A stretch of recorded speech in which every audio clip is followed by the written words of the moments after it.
So everybody, thanks so much. If you're listening to us on one of the podcasting sites, we thank you for so much for that. Please subscribe and definitely share this with your friends and your family. If you're listening to us on one of the radio stations, we greatly appreciate you tuning in. And please also tell your friends and family members so we can get this out to more people. We have a special guest, well, two special guests, I should say, on here today, and they're doing amazing work out in Ohio. And they did start, and we'll go through this throughout the interview, an ice cream truck, which they're helping feed a lot of these children. And we know that throughout the economic issues of our country right now, there's a lot of children suffering, and we're going to get into that in just a moment. But just to talk about them, it is AIM Outreach Ice Cream Truck. It's Ann and Jason Watson. Guys, thanks so much for your time. Greatly appreciate it, and it's an honor to have you on. Thanks for having us. All right, great. So, and you were also named, and congratulations for this, the GoFundMe Heroes. So, congratulations for that. So, let's talk a little bit about this. So, going into this, can you tell the audience a little bit about yourselves before we go into the meat and potatoes of the interview? Good. Sure. I'm Ann Watson, and I'm a librarian at Licking Valley Elementary School. And then I'm Jason Watson. I'm a phys ed teacher at Tri-Valley, another elementary school in our area. And then we both work at a church with the youth ministry, kind of in the same area that we live in. And we have 3 kids of our own. Right. Yep. And if you look in the People magazine story, that's where I found out about you guys. There's pictures of the truck, there's pictures of all you guys that in that magazine story. And I hope people do look more into that. But we want to talk about our own story here instead of giving all the props to People magazine. They have the money, we don't. We'll move forward into this.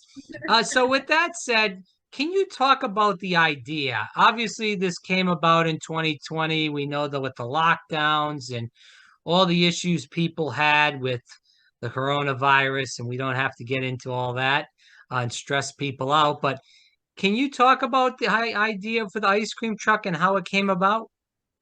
Yeah, so we actually AIM Outreach started as just kind of a community outreach, just trying to fill needs in our community. Our primary outreach is a food pantry that we've been doing. And then one of the things that was one of our favorite parts that we would do is in the summers, we would do, we just call it a summer kids program.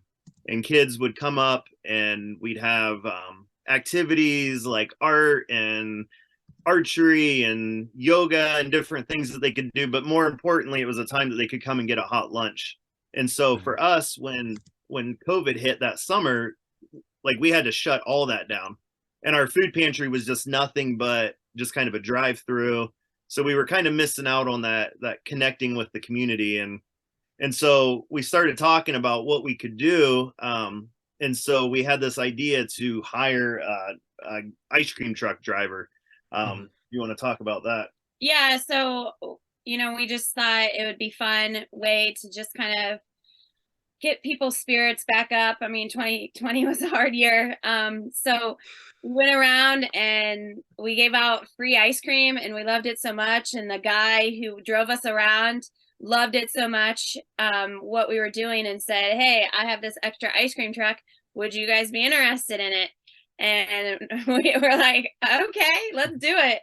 So we are community funded. And so with the funds that we have gained from the community and our supporters, we were able to buy this ice cream truck and fix it up to be like almost a nostalgic ice cream truck we're pretty proud of, because we've seen a lot of creepy ones out there, and we wanted it to be a little more welcoming and a little bit more us. And so then after that, that following Sunday or following summer, we gave out free ice cream, but we also decided we would give out free lunches. And we kind of thought that a lot of these kids are home kind of by themselves a lot. Maybe an older sibling is with them, watching them. Not always the case. So a lot of times they can't get out during the summer and get a lunch, and because they really rely on schools to provide their breakfast and lunch. And so we decided we would go out in the ice cream truck and give out free lunches as well as free ice cream. Were you seeing like a lot of these kids, because the schools were shut down, they weren't getting that free and reduced lunch, really gravitating to you guys a lot consistently? Yeah, we started when we first started it really did take a while to build up some trust. People, we would go out and it was like we were struggling to get people to come up to us because they're like, well, what's wrong with the lunches? Or is it really free? Well, why what do you guys feel like that is? Just to interrupt, Jason, because you guys are both teachers. You work in the church. It's not like you are some, you're not putting razor blades in the apples on Halloween. I think with a lot of rural communities, I mean, our town is only about 1,300 people. Okay. They don't trust, it takes a while to build up some trust. And so driving around, because no ice cream truck has ever visited our town. There's no money to be made, with an ice cream truck. So a lot of people, they would hear the ice cream truck and they were like, they want to send their kids out because they don't have money to buy ice cream. So it did kind of take a while. And then the longer, each week, it seemed like more and more people would come out. And then we're starting to realize, kids that were home alone, parents that would thank us and say, hey, I wasn't home, or I was home, but I was sick. Thank you for coming around. I wasn't able to make, lunch that day. Or kids come out and just say, yeah, oh, we're starving. We didn't have breakfast today. And that was their first meal. And, it really kind of opened our eyes to just the severity of food insecurity in our community. And part of the problem too with getting the kids outside was their parents, who left them home alone, told them they're not allowed to go outside. Right. So they're like, don't go outside, and, shut the door. And we don't want to be found out that we just left our kids at home. And so a lot of times they were like shut in their houses, and we could just see them peek their little, heads out, until word started spreading what we were trying to do. The kids that you were dealing with, what age group were they mostly? Oh man. I mean, we have a lot of toddlers, but a lot of elementary school age kids. The toddlers would come out with parents and stuff.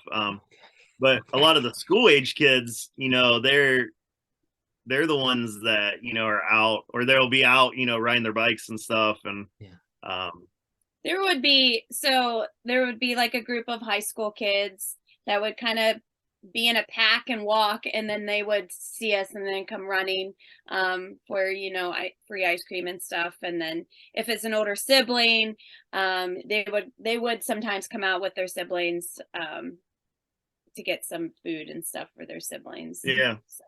But you guys started with ice cream, and then you moved into burgers and other meals, correct? Yeah. We just realized that that's an easy way to be able to pass out lunches.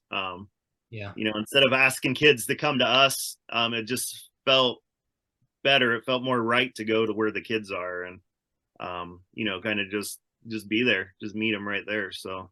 And we decided, if we're going to do something, we're going to do it good and well, and things that the kids would be excited about getting. Like cheeseburger day is one of the most popular because a lot of kids don't get cheeseburgers. They're like, man, I don't remember the last time I had a cheeseburger. And it's so sad, but that is the truth in this community. And we get excited, when whatever we cook, we want it to, taste amazing. So when we do hot dogs, instead of going out and buying the cheapest, 25 pack of hot dogs that you could get, we buy the ballpark Franks. Wow. And the chicken sandwiches, we get like the good Tyson chicken, because, if we would want to feed our kids, better meals, like why would we not want to feed the kids in our community? And so we take pride in that and being able to cook. We love to cook for other people, and we pride ourselves. I think we're good cooks. And so why would we not want to, the kids in our community to experience that and to, to make the food, taste a little bit better. And so it's one of our favorite things is just the kids that talk about how good the food is. And, that makes us happy. With the economic issues that are really going on in our country right now, the recessions is here. The inflation is here. Gas prices, the list goes on and on, food prices. With that said, are you seeing a lot more people go to the pantry now, going to, your bus than before 2020, than even in 2020? So it's funny you should ask because we have these conversations. It's actually dropped off. Really? Yes. Wow. As far as the food pantry. As far as the food pantry goes, because Huh. they get more money on their food cards. We are Oh. still under the COVID, what is it? I think it's called COVID relief. We still have COVID relief. In Ohio. In Ohio. So they have extra money on their food cards.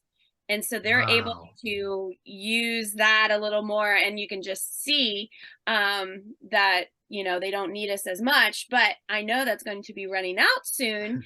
And so we are still building up a good supply because we are starting to see numbers starting to pick up a little bit.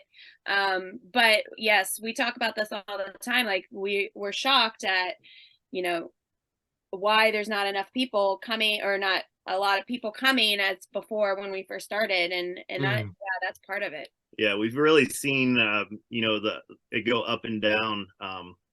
During COVID, when we did the drive-through, I felt like, people, were coming. And then once they started to get these kind of funds on their food card, some of them would drop off. And then we're starting, with gas prices and cost of living, everything going up, we are starting to see that kind of come back. So it's hard to track because we're not, I don't know, we're not those kind of people that, pay attention to a lot of that stuff. We're like, oh man, we see our numbers, go up and down, and we're starting to kind of see the trend. Yeah, because you need to know for inventory purposes, how many people are coming, all that.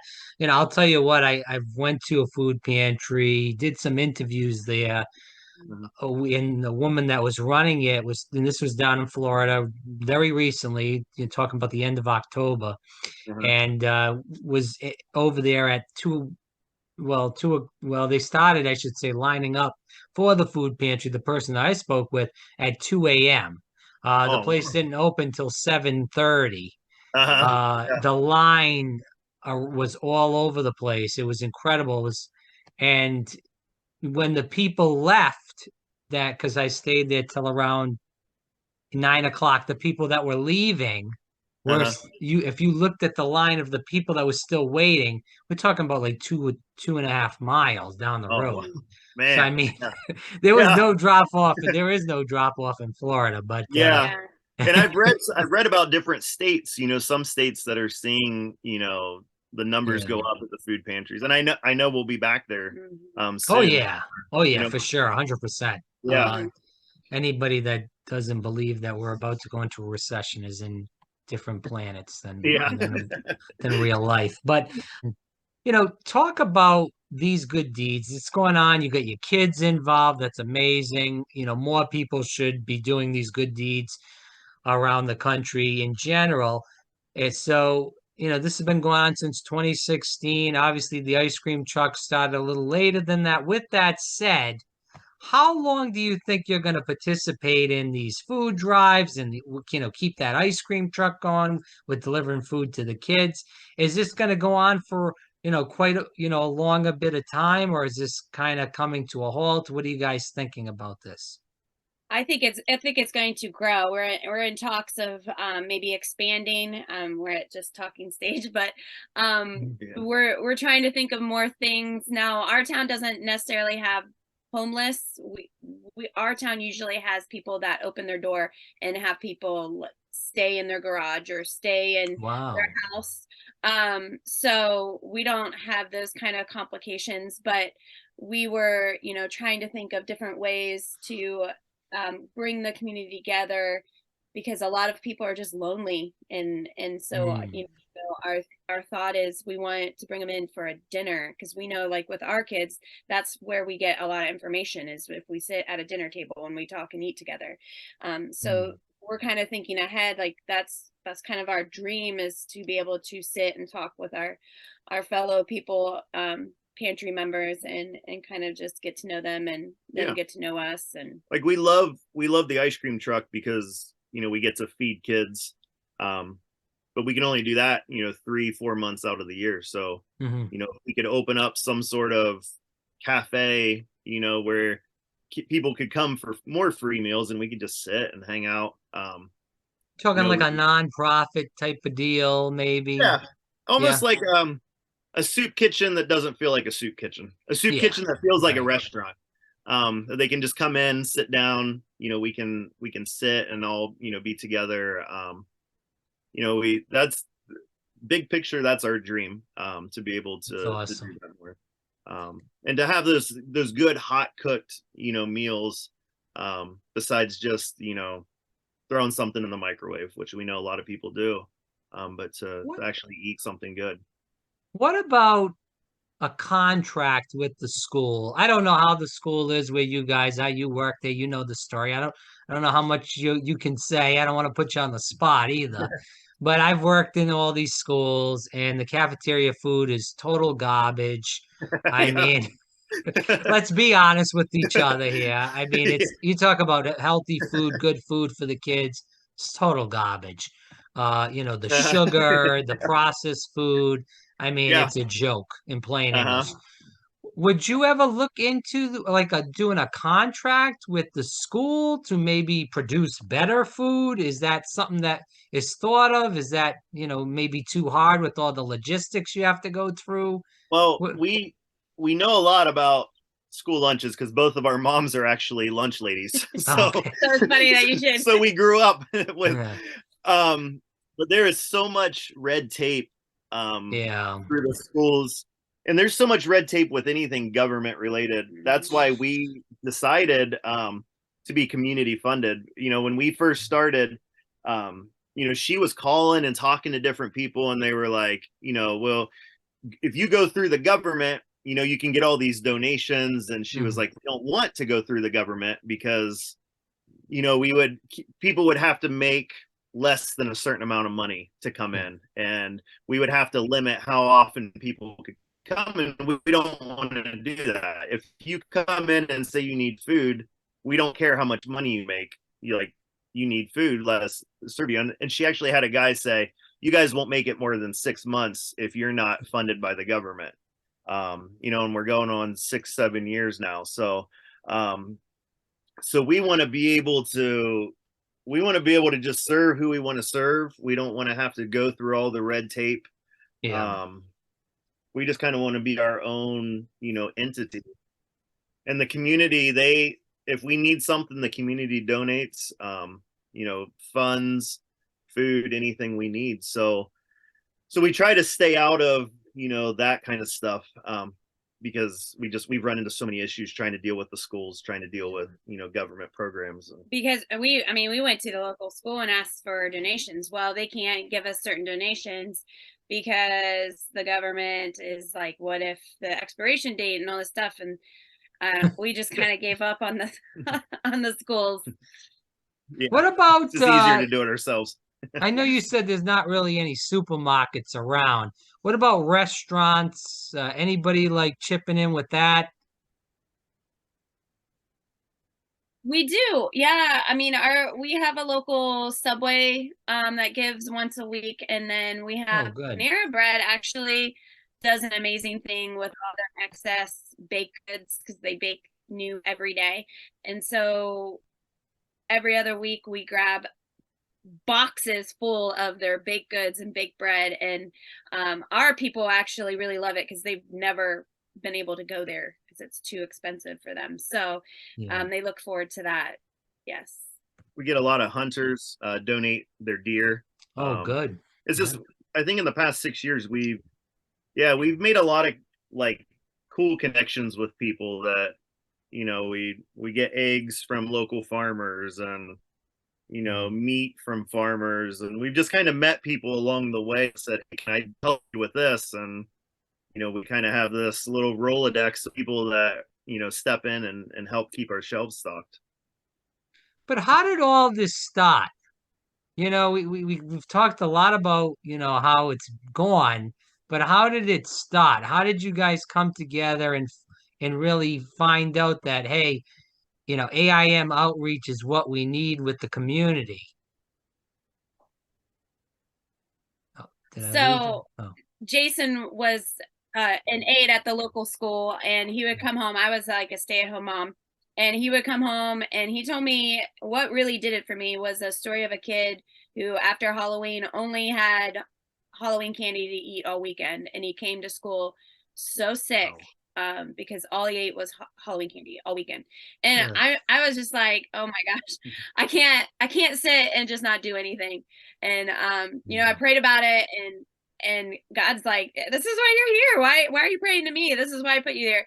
And so I asked around. I found a man who owned the old elementary school, and he had a room full of shelves and ready to go, and he wasn't going to charge me for the space.